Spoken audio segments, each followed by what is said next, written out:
If you're someone who's a sucker for nostalgia, likes complex and dynamic cards, or likes to spend crazy amounts of money for potentially very little payoff, then 151 is for you. Welcome to my journey of breaking down and talking about every Scarlet and Violet era set. Today we are talking about 151. The main through lines of this set, to me, is obviously nostalgia, but I think it goes a little bit deeper than that. It feels like one of the main goals they had was to bring a little bit of realism to the original 151 Pokemon. And on top of that, this set seems to have a large focus on the three starter elements of grass, water, and fire. And even aside from the three starter evolution lines, we can see obvious theming for grass in cards like the Tangela, and the Nidoking, and the Caterpie, such a freaking cutie, and our obviously water-themed cards like the Dragonair, the Ammonite, and the Poliwhirl. When I was first looking at this set, I almost thought that the representation for the fire element wasn't really here, but it really is. And the story of where it comes in can be seen in the Charmander evolution line. These cards are telling us a story with the Charmander at the beginning looking up towards the sky. It's looking at the light and dreaming of basking in its glory. And then we see the Charmeleon on its journey upwards. And then at the end, we see the Charizard in the sky having reached its dream. It's basking in the light, but we can see where the Charizard is being placed with its head being right around where the sun is.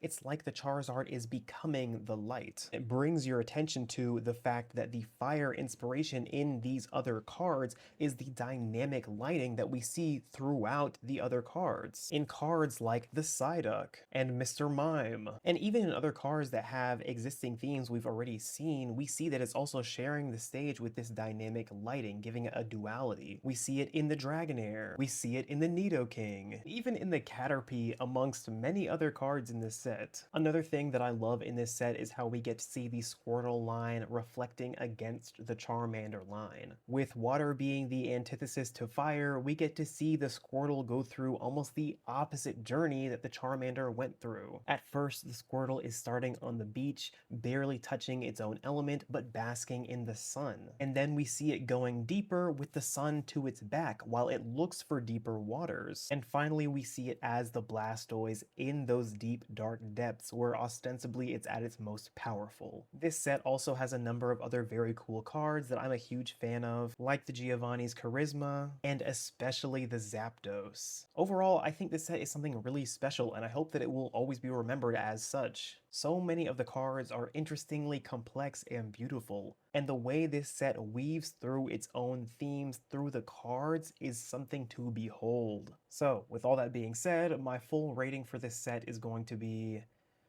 4 out of 10. I just wish it had a Gorbis card.